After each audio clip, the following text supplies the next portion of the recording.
The left is very intimidating. They've got 61% of Democrats believing that all Republicans are racists. And as I say, Republicans are firing back by calling them liberals or saying they're playing with politics. They're not playing people. At the height of the Cold War, David Horowitz was raised in a New York communist household.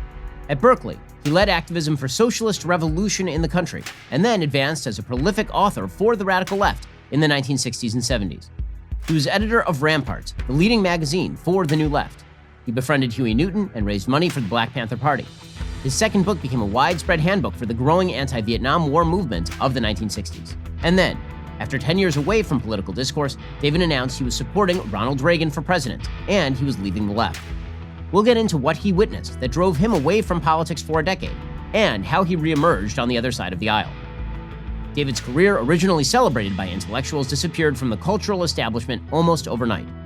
Prior to conversion, he had books praised by major mainstream media publications, the New York Times, LA Times, the National Book Awards, and then was widely ignored. But David continued to be a prolific writer.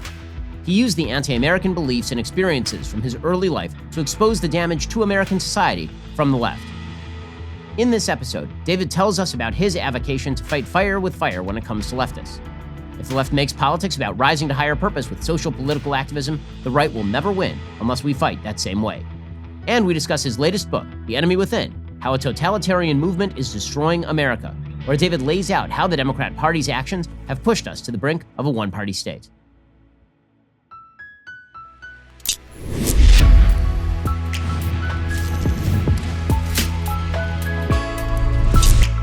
Hey, and welcome. This is the Ben Shapiro Show's Sunday Special. The Ben Shapiro Show is sponsored by ExpressVPN. Don't let big tech track what you do. Anonymize your web browsing at expressvpn.com/Ben. Just a reminder, we will be doing some bonus questions at the end with David Horowitz. The only way to get access to that part of the conversation is to become a member. Head on over to dailywire.com, become a member. You'll have access to all of the full conversations with every one of our awesome guests. David Horowitz, thanks so much for joining the show.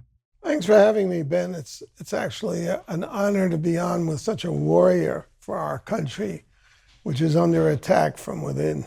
I really appreciate that. So we're going to get to what is happening in terms of your new book and modern politics in just a second. But for folks who really don't know your early work, I think it's important that folks know your background. You started off as a full-fledged communist, essentially. So maybe you can explain your transformation. You started off in an actual communist family. Yeah, this book I've written, The Enemy Within: How a Totalitarian Movement is Destroying America, is a book written from my own sort of biography. I was brought up by communists. I was one of the founders of the New Left. I edited its largest magazine. And I left the left when I realized that it wasn't about social justice. It wasn't about peace. It was about hating and destroying America.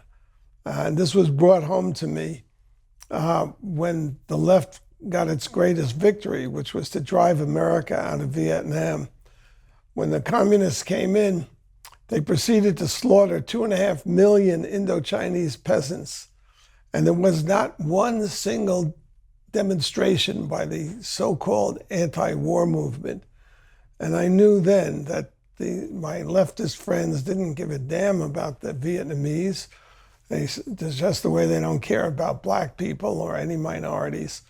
What they care about is their hatred for America and destroying it from the foundations up.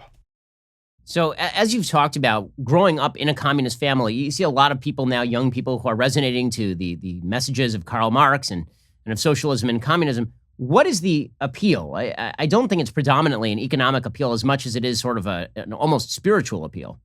It's a crypto religion. They believe that the world is a corrupt place. It used to be because of corporations. Now it's corporations and white people. And they believe that they're the redeemers. So they're going to act like gods. That's why why would you open the southern border in the midst of a global pandemic and let in 100,000, that's the figure, coronavirus carriers? Why would you abuse children on the scale that Biden and Harris are abusing them on the southern border? if you cared about people, why would you be conflating black criminals with civil rights workers, which is what the Black Lives Matter movement is about? And why would you burn cities? You do it because you hate America. And why they put in a curriculum in our schools that's backed by the Biden government, the 1619 Project. It's a pack of lies. The idea is to make America's founding be slavery and racism. The 20 Africans who were shipped to the Virginia colony in 1619 were not slaves. And slavery was outlawed in the Virginia colony. And the Virginia colony was not America, it was an English colony. That doesn't faze them from teaching this to K-12 students. And the whole purpose is to make them hate their own country.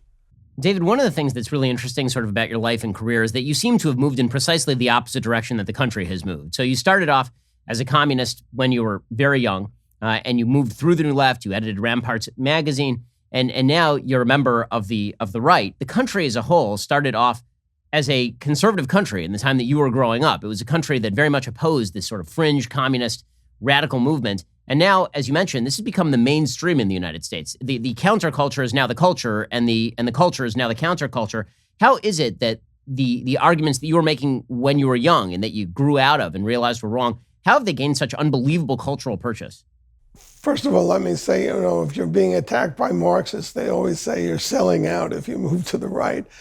In fact, I would be the subject of a Hollywood movie if I had stayed on the left and written my autobiography. It's seductive. It's not only seductive, their message is very seductive. We're going to help poor people, the vulnerable, the least among us, all that baloney, since their policies are hurting. If you defund the police, who are the people who are, going to suffer the most? Poor minorities in the inner city. That's their sole protection. If you let violent criminals run across the border and enter the country, who are they going to prey on? They're going to prey on poor Hispanic people. They're not going to go into gated communities in Beverly Hills. So it's a very seductive. But also we have a generation now, or several generations, of complete ignoramuses. I wrote, the big problem we have is that conservatives tend to be complacent. So it's live and let live. That's a conservative idea. I wrote 5 books about the communist takeover of the universities. And, some of them got attention, but the Republican Party did nothing. I got no support from the conservative movement, to protect academic freedom in the schools and stop the indoctrination that was going on. It's only now that people are beginning to wake up. So you have a whole generation that have no idea what America's about. To them, they've been all brought up on the communist Howard Zinn's People's History of the United States. They think, the way they look at the founding is it's a bunch of slave owners and racists. When the opposite is true. I mean, every black person in America owes a debt of gratitude to this country for declaring for the first time in 3,000 years in 1776 that all men are created equal and have a God-given right to liberty. And then within a little over a generation, sacrificing 350,000 mainly white lives to free the slaves when they were all enslaved by black Africans and sold at auctions in Africa. So, the reality is that black people enslaved each other and white people liberated them. But to say that in today's climate, what makes me a racist? So, David, I think it's important here to point out that your bona fides with regard to race, particularly of the left, were pretty sterling up until you made the move to the right. So you started off in solidarity with, for example, the Black Panther Party. What was it in your story, for folks who don't know, that drove you away from that? Well, the Black Panthers murdered a friend of mine. I had raised a lot of money and bought a Baptist church in East Oakland and turned it into a learning center for the Panther children. And I believed our own propaganda, so I thought the state is racist. And if they don't keep their books properly, I had created a tax-exempt foundation to fund this school. If they don't keep proper books, they'll be closed down. I was completely wrong. I mean, Jesse Jackson and Al Sharpton have violated the tax laws for half a century, and nobody's going to touch them because they're black and leftist. So I recruited my bookkeeper from I was editing Ramparts, the largest magazine of the left, and I recruited her to do the bookkeeping for the school. And in December 1974, she disappeared. She was in a local bar, and two blacks came in, and she left with them, so she obviously knew them. She was working for the Panther Party. And 5 or 6 weeks later, her body was fished out of San Francisco Bay. And the police interviewed me, and they explained a lot. I've written about this in a book called Radical Son. I knew the Panthers had killed her. And that happened about simultaneously when the left was not protesting the slaughter of 2.5 million Indo-Chinese peasants by the communists. I knew that the left was evil, and I dedicated the rest of my life to fighting it. Okay, so David, let's talk for a second about the shift that we've seen over the past half century or more from the sort of class-based argument that used to be made by Marxists to a pretty openly race-based argument that is now made by Marxists. It's a sort of fascinating shift because obviously Marxism is a class-based conflict. The idea is class solidarity, regardless of color. And now that's been transmuted into the sort of intersectional racial conflagration that we've seen, where instead of being a class-based conflict, it's supposed to be a race-based conflict, that poor white Appalachians are not in fact poor and white, they are privileged. And rich black people are not in fact privileged, they are black. And everything can be divided by race as opposed to by class. And yet somehow this fits within the Marxist box. How did that happen and what does it mean? If you're looking for logic, don't look at a leftist. Look, Marx was a crackpot. Everything that he said of any importance has been proven false over the last 150 years. We knew that the proletariat was not going to be a revolutionary force because if you remember, you're too young to remember, but the hard hats in the 60s, the construction workers were beating up new leftists when they did their marches. So the working class was not going to make a revolution. And so it was natural to move to cultural Marxism. An Italian communist named Antonio Gramsci came up with this theory that the attack on the class system was misplaced. Leftists should be attacking the culture. And as it happened, the Vietnam War came along, and the left didn't want to fight the communists in Vietnam, so they stayed in the universities and became professors, and they made this the curriculum. Cultural Marxism is the menace that we face today. It's pure racism. Identity politics, it's also called. It's pure racism.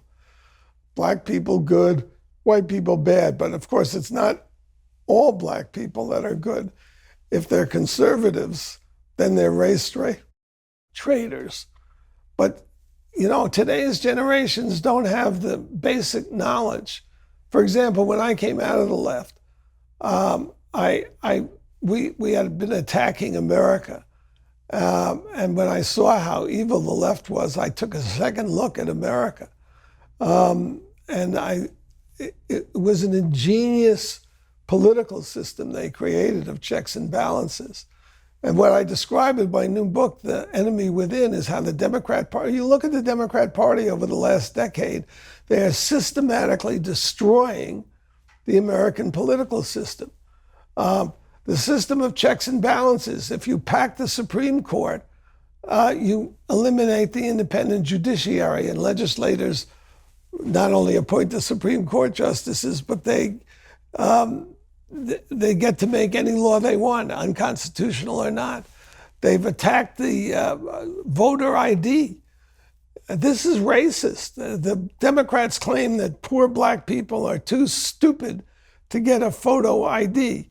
You can't get food stamps without a photo ID. You can't get welfare. You can't get prescription drugs. You can't get into the Democrat convention. And if it were actually the case, which it's not, since blacks are voting in record numbers, that voter ID was a problem, the solution is really simple. You set up a government agency to provide photo IDs to any American who asks for one and deserves one. That is, they're citizens, they're not dead, they haven't moved to another state. The Democrats never proposed this. They just want to eliminate voter ID because they are determined to create a one-party state, which is the last sentence of my book. It's not about Trump. It's not about winning one election. It's about establishing a one-party state. And the term for these people is fascists or communists. It's the same thing. That's the appropriate term for Nancy Pelosi and the Biden White House. They do what fascists do. They attack, they demonize their opponents. If you're a Republican, according to Nancy Pelosi, you're an enemy of the state. How much clearer do you need to hear it from them that they're fascists? What happened on January 6th reminds me of the Reichstag fire. If you read Trump's speech that he gave on January, first of all, Trump asked in advance he offered to provide 10,000 troops to guard the Capitol on January 6th because he knew it was a volatile situation. He was turned down deliberately by Nancy Pelosi and the Democrats, so there were no troops there. The speech he gave said, this was a rigged election, which it obviously was. This is a rigged election.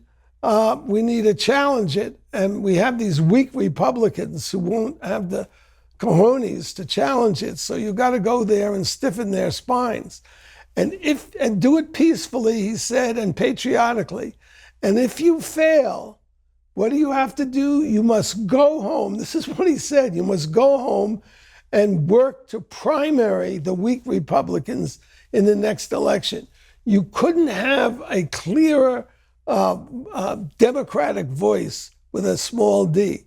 Then Pelosi not only said that all Republicans are enemies of the state, but they called this an armed insurrection.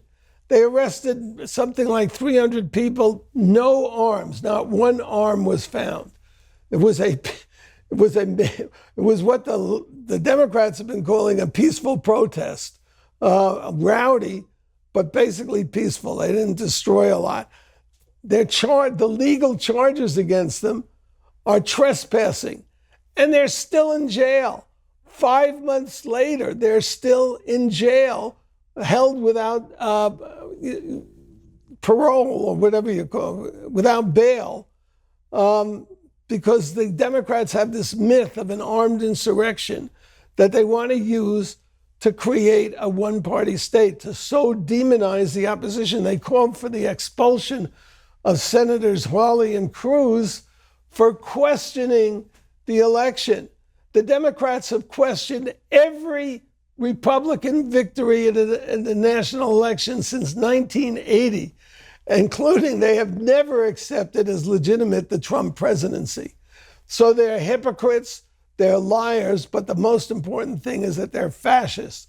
Why do I say the Reichstag fire? The Weimar Republic was a democracy. Hitler was elected chancellor. The first thing the Nazis did was burn their own capital, which was the Reichstag. Then they blamed it on a Dutch communist. Then they passed the Reichstag Fire Act, which criminalized their opponents and set the foundations for the Third Reich. And I know this sounds inflammatory, but it's dead on accurate to what's happening in our country.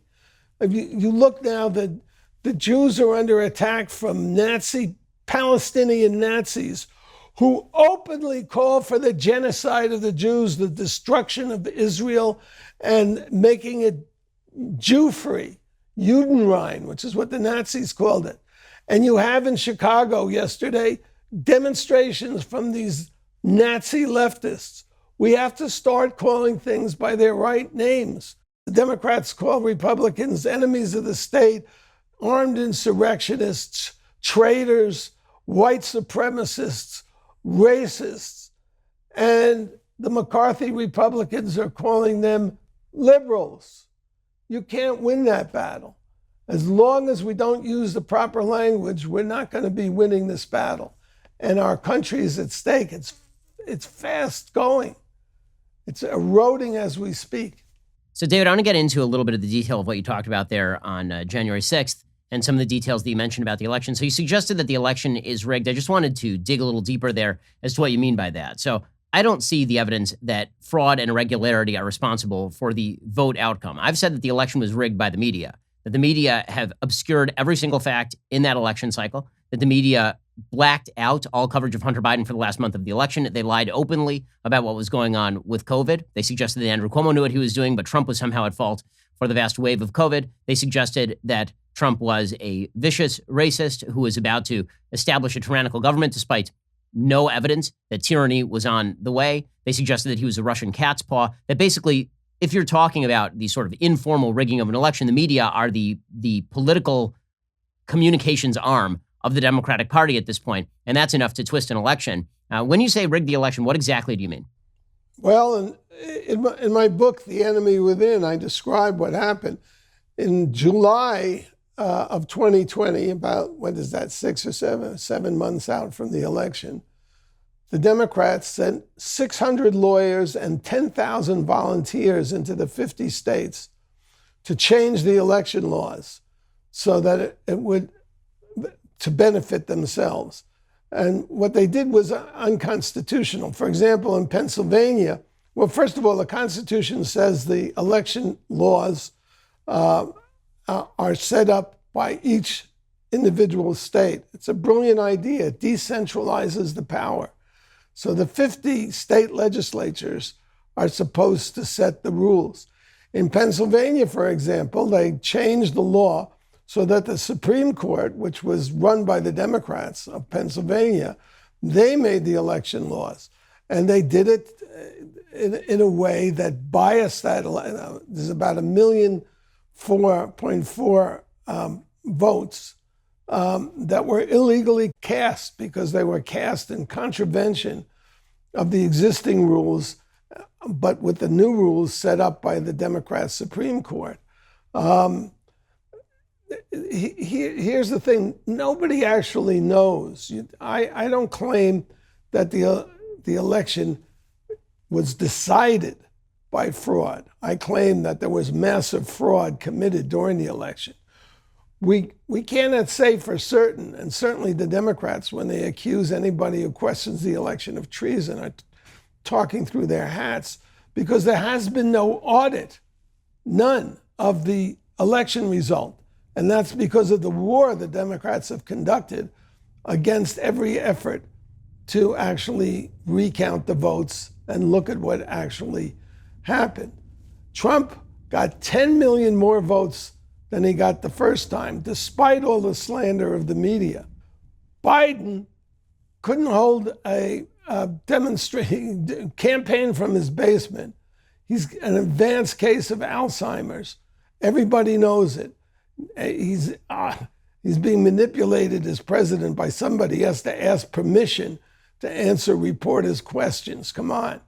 This guy, who couldn't assemble a crowd of larger than 100 people, while Trump was assembling crowds of 50,000 in little towns like Butler, Pennsylvania, population 1,240. And we're asked to believe that Joe Biden got 16 million more votes than Obama did at his peak. So any reasonable person, and there's so many other facts that have come out about this, but and I've listed them, a lot of them in my book, The Enemy Within. you have to be smoking something to think that that election is not problematic.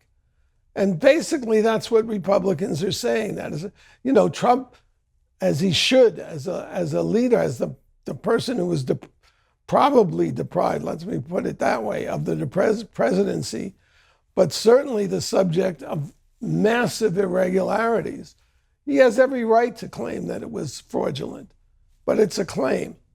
The Democrats have no right to claim that there was no fraud, because that's just demonstrably a lie.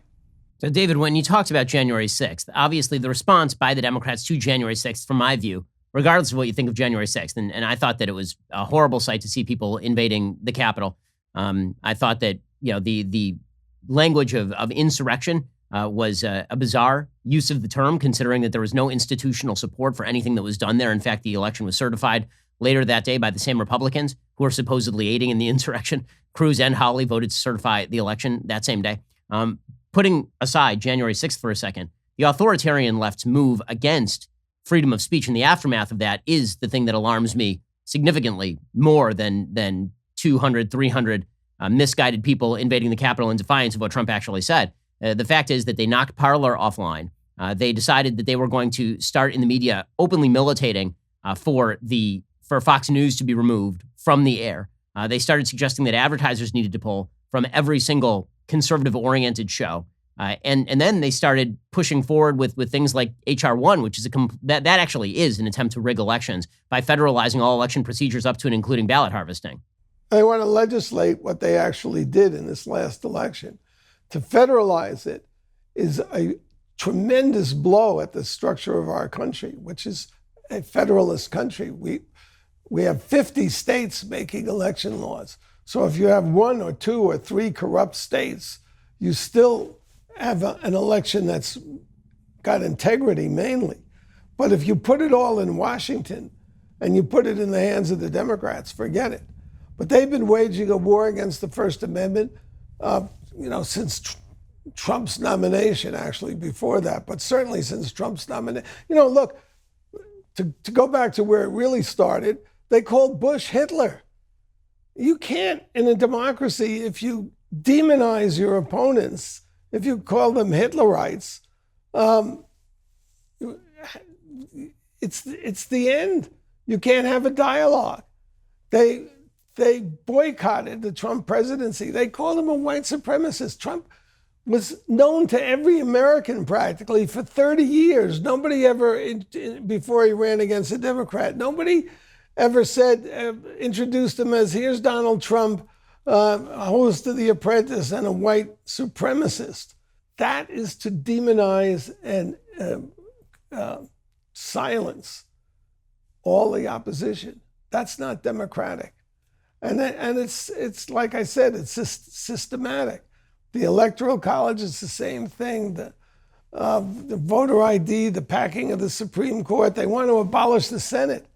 Dingell, I forget his first name, but he was the longest serving, John Dingell, right? Longest serving congressman ever. His last act was to write an article calling for the abolition of the Senate. And if you listen to those media liars like O'Donnell, if you listen to them, they say that of course the Senate is undemocratic. Wyoming with 500,000 people has 2 senators, and so does California with whatever it is, 40 million. That was the idea of the founding. We are a republic. We're not a one-person, one-vote democracy. And there was a reason for that. And the founders were absolutely brilliant. They put sovereignty in the hands of the people because they understand that individuals can be corrupt, and therefore a monarch can be a very dangerous leader, a ruler. So they put sovereignty in the hands of the people. But because actually as readers of the Judeo-Christian Bible, they knew that the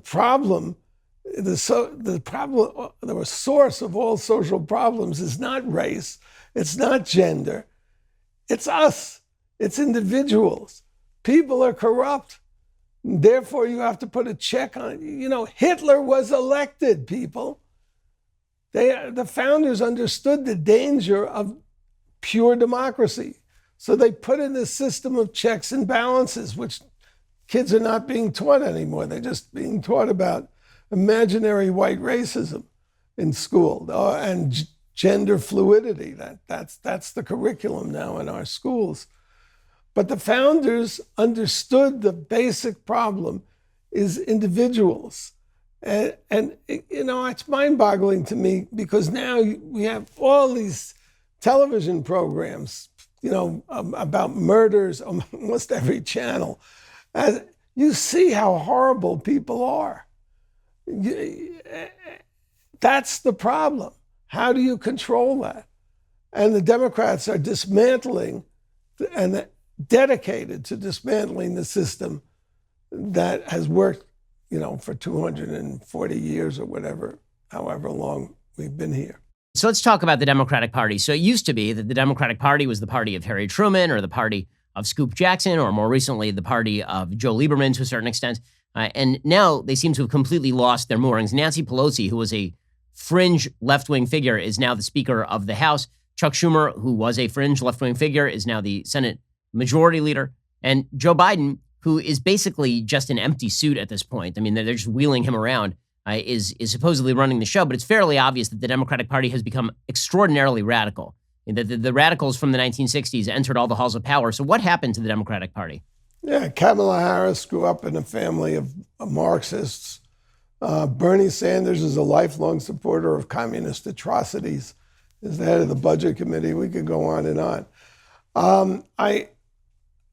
I've written this in several books, but where it started to go bad was at the Democrat convention in 1968, when Tom Hayden organized a riot to destroy the electoral chances of Hubert Humphrey, who had been Lyndon Johnson's vice president and was the Democrat nominee for president. They hated Humphrey with a 95% ADA liberal. He was down the line. Liberal leftist, but he was an anti-communist, and that was their sin. The left wanted the communists to win the Cold War. What can I say? That's where the left is. They hate America, and they are either stupid or blind. They're blinded by their hatred of America, just the way they're blinded by their hatred of Trump, to see the reality of the threats that face us. After that riot, Humphrey lost the election to Nixon. And then Tom Hayden and Jane Fonda led the left, which had been trying to burn down the country. There were many, many bombings in the late 60s and early 70s.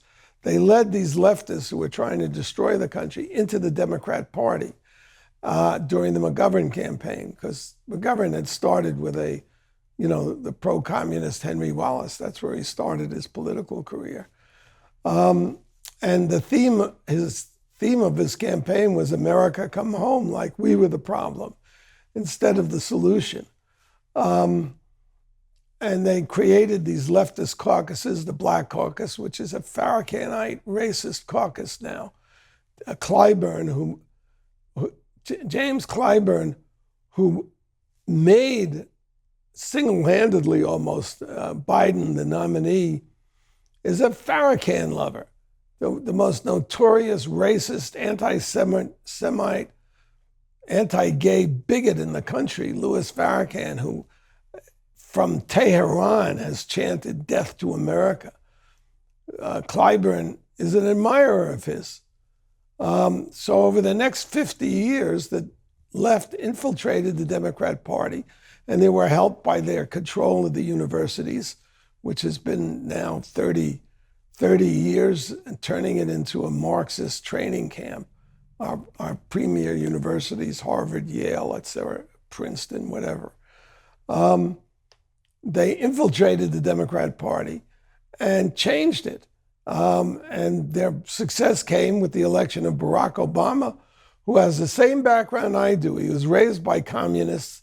He was actually mentored by a Soviet agent. And the difference between us is that I saw that it was an evil movement and wanted to warn people of the dangers from it. And Barack Obama never left the communist left. They made his career. I've written about this as well. Paul Kengor has written about it. Stanley Kurtz made the communist left made Barack Obama's career, and he didn't come out with the baloney, that she's neither left nor right, and we're all Americans and all that baloney, until he became a national figure. And that's when he distanced himself to save his skin from Jeremiah Wright, a raving anti-American communist. So there's really no mystery about what's happened to the Democrat Party. And the left is very intimidating. They've got 61% of Democrats believing that all Republicans are racists. And as I say, Republicans are firing back by calling them liberals or saying they're playing with politics. They're not playing people. So, David, one of the things that has been pursued, obviously, by the left is that they do think in institutional terms. The right has a real problem thinking in institutional terms, probably because for conservatives, politics is really about treating individuals as individuals. All of our political views are rooted in the idea that you're supposed to treat individuals individually as human beings endowed with particular rights. The left, however, is very focused on taking over institutions and then shaping human beings from the top down. Treating everybody as a collectivity, just the way communists and Nazis do. Your group identity is more important than who you actually are as an individual. This is the most destructive ideology you can imagine. And that's what they're about. Joe Biden, one of the first things he said, and that this is the theme of his administration, he said that systemic racism touches every aspect of American life. That is a monstrous lie worthy of Xi Jinping or of the Iranian mullahs or of Putin himself. There is the only systemic racism in America is affirmative action. And to get that through, they had to get a pass from the Supreme Court as a special case, because systemic racism was outlawed in 1964 by the Civil Rights Act. It's illegal. If there were actually systemic racism in police departments across the country, there would be a tsunami of lawsuits, wouldn't there? First, they'd have to fire all those black police chiefs to have a semblance of reality. But there would be these lawsuits that would be open and shut if there was systemic racism. There are no such lawsuits because there is no systemic racism throughout the rest of America. It's an invention of a fascist party to destroy its opposition and establish a one-party state. That's what the Democrats are about. That's the theme of my book, The Enemy Within: How a Totalitarian Movement is Destroying America.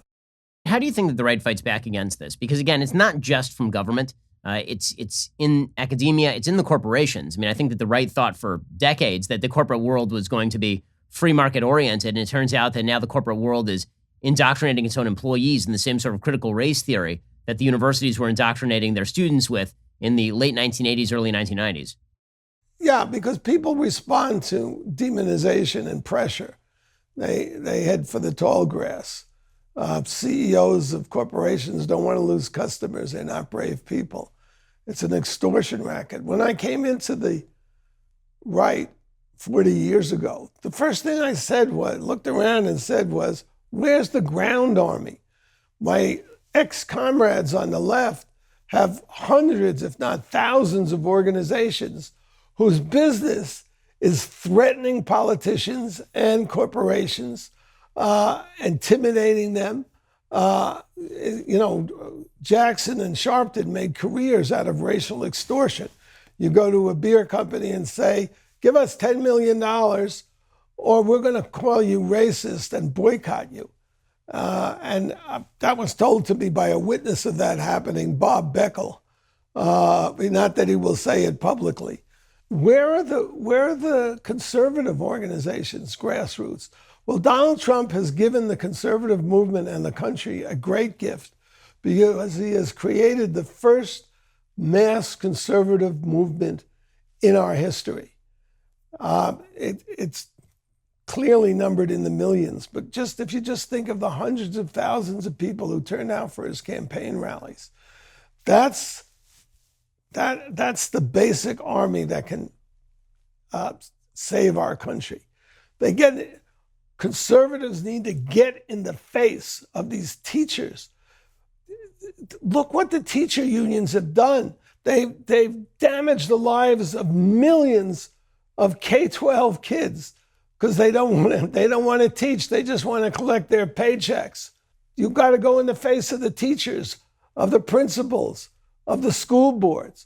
Why isn't there a sit-in at Twitter headquarters or Facebook, making their lives miserable and exposing to them? The press will flock to it, and you can tell the whole country what censors they are and what fascists they are, basically, and what hypocrites, since we know they let Iranian mullahs preach the death of America on their sites while banning the president of the United States. I mean, what greater act of censorship is there than to deplatform the president of the United States, which they've done? So what conservatives have to do is they have to start being more aggressive, calling things by their right names. Use words like fascist when it's fascistic. It's fascist. It's racist. To demonize your opponents with no evidence whatsoever. To call what happened on January 6th an armed insurrection is the way fascists deploy politics. Not, Americans, not small d Democrats. They don't do that. They're polite. That's what the collegiality is about, used to be in the Congress, bipartisanship. How can you be bipartisan with a party that you're calling enemies of the state? You can't. But no, and it's true that the media is a bunch of liars. What happened to the media is that in the old days, reporters actually never went to college. They went out on the streets and they reported what they saw. But these journalism schools have been corrupt for 30 years. I had lunch with the chairman of the journalism department, who is a decent left of center person. And I asked him, I said, Michael, do you have any conservatives on your journalism faculty? He said, I can't think of one. I said, do you think that's a good idea for training journalists or for education in the first place? Not to have purged all conservatives? He said, no, I don't. I said, what can you do about it? He said, nothing, because the professors hire themselves. And that's been going on for 30 years. I can tell you the Columbia School of Journalism is the same way. NYU, it's the same way. All these elite institutions are one-party states. You know this better than anyone, Ben, what one-party states the universities are. If a conservative appears on campus, he gets boycotted by professors, and the left comes into his event and turns it into a circus, and the administrators think it's funny. So, David, let's talk a little bit about how you got to be David Horowitz. Obviously, now you're sort of the one of the grandfathers of the modern conservative movement. But again, you started off in sort of a communist family. What was it like growing up a communist? Well, I've had a pretty successful life, so I can't complain. My parents were very decent people. I mean, I don't think my mother ever got a traffic ticket. But of course, they hid an East German communist in the basement whom the country was trying to deport. So they were part of a conspiratorial movement, and everyone we knew and trusted was a communist as well. It gave me a passion for social justice. And then I had a rude awakening when I was editing that Ramparts magazine, the largest magazine of the New Left, and the Panthers they not only murdered this mother of 3 children, and threatened me. But all my friends said, I would say to my close friends, I think the Panthers murdered Betty. And they would say, no, the white power structure did it, which is the way leftists think. They think in terms of anything that takes away individual responsibility, structures, races, classes. And I got an appreciation. It occurred to me, I went into a serious personal crisis. I was, I think, clinically depressed for 7 years after that. But in that crisis, I tried to rethink everything, including my attitude towards America. And what I saw was, for example, that in America, you had a figure, say, like J. Edgar Hoover, who was an American hero. I mean, he was an icon. And then there were revelations about him, his corruptions and so forth. And now nobody thinks of J. Edgar Hoover as an icon anymore. So I saw that, you can't prevent all injustice. The world is an unjust place. But you can remedy some of the injustices within the American system. The left still thinks that the Rosenberg spies were innocent. They never reevaluate. The left never looks back and takes responsibility, or the 2.5 million peasants they caused to be slaughtered in Indochina. You'll have leaders of the Democratic Party boast about being on the periphery of the so-called anti-war movement to this day. So the left never gets to look at what it does. And what's happened in a way is the time frame has collapsed. So the left now, the Democrats, they don't see what they did yesterday, like accusing the Republicans of treason for questioning election, when in the previous election, Raskin, who led the impeachment of Trump, he was in the well of the House protesting the certification of the electors in the Trump election. They don't seem to remember what happened yesterday, let alone 20 years ago. David, how did your parents become communists? Because your story really isn't just you moving from communist to non-communist. It's almost a generational story of sort of. I've written it. I wrote a book called Radical Son, which tells this whole story. But my father was a very weak person, and being a communist gave him strength. And you can see that with a lot of airheads on the left these days. They, without the ideology, Ocasio-Cortez, what would she be? I mean, she'd be a bartender. She's an airhead. And they're all so shallow in the radical caucus in the Democratic House. So the joining this, and it's an international movement.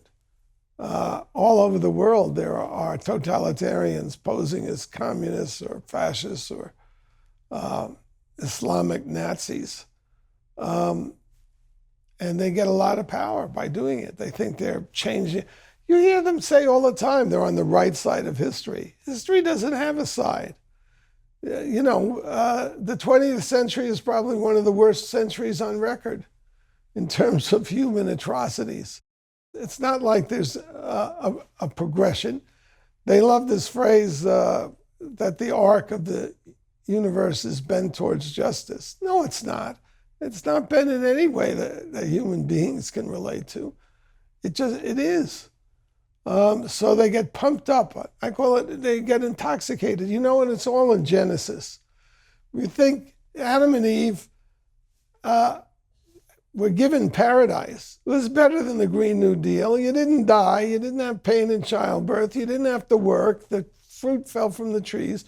But there was one condition of staying there, and that was you did not do evil. But eating of the tree of the knowledge of good and evil is exactly what Adam and Eve did. And who seduced them? The devil. And what did the devil say? If you eat of that tree, you shall be as gods. And that's the way the left is intoxicated. It's intoxicated on its own sense of recreating the world. How arrogant and stupid is that? The world has been the same. Human beings have acted the same way for 5,000 years. You couldn't read the Iliad or the Bible, for that matter, and recognize the people in it if we had changed. After in Genesis, the next story is about the first crime, brother killing brother. It's all there. It hasn't changed. And the effort to change the world is what has caused over 100 million people to be killed by progressives in the last 100 years or so. And what did they produce for all those deaths? Nothing. Totalitarian regimes, massive gulags where dissenters were incarcerated. And if you don't think these Democrats are ready to put conservatives in re-education camps, you got another thing coming. You haven't been listening to what they've been saying. So, David, you were there for a lot of the sort of seminal moments of the 1960s, particularly from the perspective of the left. You were at Berkeley. You were working at Rampart. What was it like from the inside? Because everything has now been given this sort of sepia tone. I mean, just in the last year, the Oscars nominated 2 separate films trying to recast the 1960s as a time of wonder and joy. There was a full movie about the Chicago 7, lauding the Chicago 7. There was another movie about the Black Panther Party, lauding the Black Panther Party. Well, what was it actually like on the inside there? There were 2 60s movements. One was the hippie movement, which was relatively benign, except for all the people who ended or ruined their lives on drugs. But the attitude was great, flower power and all that. Then there was the political movement, and there was a movement to rescue communism from the taint it had received when Khrushchev revealed that Stalin had killed so many communists. He left out the other victims, but the socialism was in bad odor then. And so the New Left set out to redeem the socialist fantasy. But you can't redeem it. If human beings set out to recreate the world, if they think they can change the world. Look, if you believe that you could end racism, sexism, homophobia, poverty, war, what lie would you not tell? What crime would you not commit or support to achieve that? That's why they are so immoral and evil, because they have a justification for any crime you can imagine. And they give even, just to bring it down to a lurid level, how do you think that Harvey Weinstein and Jeffrey Epstein function in liberal circles?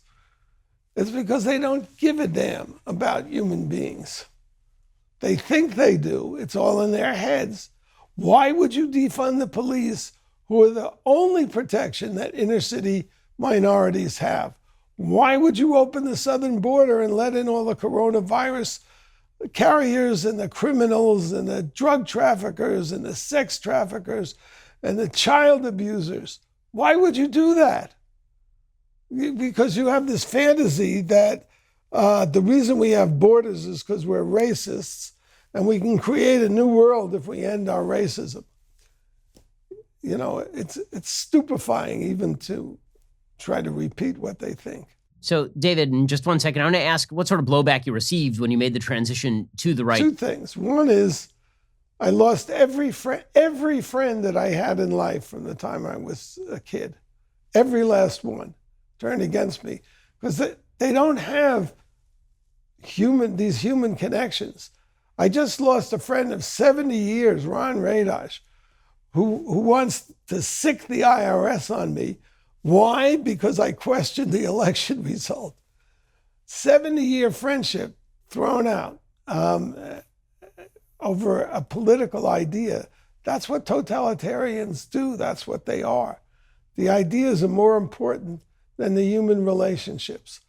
The second thing is what Peter Collier and I, we had run Ramparts together, and we transitioned out of the left together. And we wrote a cover story for the Washington Post, which at the time, which they titled, it was their Sunday magazine, Lefties for Reagan. Our title was Better On Than Red. And when that happened, Peter, who was a realist, I was much more of a romantic, Peter said to me, our literary careers are over. We had been the toast of the town, #1 bestseller for 7 weeks on the New York Times list, wined and dined and attended by the media. When we were attacked by the Kennedys, it was a book about the Kennedys, by the Kennedys, the Post considered us important enough to assign Woodward to examine the story and give us a clean bill of health. But Peter turned to me when our article, Lefties for Reagan, appeared and said, our literary careers are over. And I thought he was nuts, but there was a lot of truth in that. I don't get reviewed in the New York Times or the Washington Post. I used to be front page of the book sections. Don't get reviewed. I'm an unperson. I get slandered and I can't correct the slanders. It all changed. I think things are getting better for conservatives, although the censorship team is out there in a big way. But conservatives have now created their own institutions. When I came into the right, there were not that many, certainly no combat institutions, no, aggressive conservative media institutions. That's all changed. Conservatives are now in the culture and fighting in the culture, and that's great. So, David, I was going to ask you a little bit earlier about whether there is any hope coming from sort of center and people who are actual liberals. People who may disagree with you or with me on tax rates, or may disagree on the role of government in healthcare, but still are fundamentally committed to certain basic individual liberty principles. It seems like an open question to me, so I wanted to get your take on it. They are collected on Substack.com. But like Glenn Greenwald used to, tear into me and call me all kinds of names. And I recently emailed him and said, I have to say, even though you said harsh things about me, I admire your courage and determination to, fight for our individual liberties. He's been a warrior on that front. Matt Taibbi, who I wrote a whole book ridiculing Trump, has also been, he wrote an article called The Permanent Coup about what the Democrats were doing to Trump, even though he doesn't think much of Trump. So those are two. Jonathan Turley has been pretty good on legal issues, and Alan Dershowitz, both of them Democrats. But they're small voices in the, or few voices, because Dershowitz has a big voice and so does Turley. But there aren't a lot.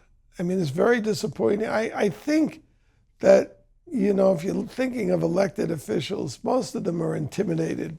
Pelosi is ruthless and will destroy their careers. But I can't believe that if Democrats are confronted, if there are two sides to a question, that they won't be shaken. There have got to be some good Democrats out there. I'm not talking about the voters who are not aware of most of these issues. I'm talking about the leaders. But it's very disappointing not to have a Democrat stand up and condemn the impeachments of Trump. Black Lives Matter called January 6th a white supremacist coup. If you listen even to these people, Patrisse Cullors, the co-founder of Black Lives Matter, is a sociopath. Just read her biography.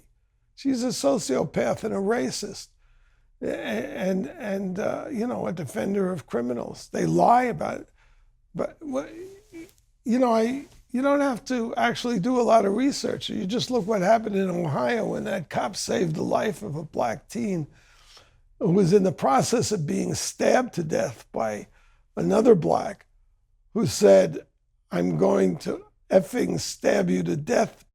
That's on video, and they called the cop a murderer because he's white and the murderer he killed is black. These are disgusting people. Black Lives Matter. You know, Jason Whitlock has said it's the Ku Klux Klan. Jason Whitlock is a black, brilliant sports commentator. But that's what it is. So, David, in a second, I want to ask you a few final questions. I want to talk with you particularly about sort of your spiritual journey, because you've moved in sort of an interesting direction spiritually over the course of your career. If you'd like to hear David Horowitz's answers, you have to be a Daily Wire member. Head on over to dailywire.com, click subscribe. You can hear the rest of our conversation over there. Everybody make sure to go out and get a copy of David's brand new book, The Enemy Within, How a Totalitarian Movement is Destroying America. David, thanks so much for joining the show. Really appreciate it. Thanks for having me, Ben.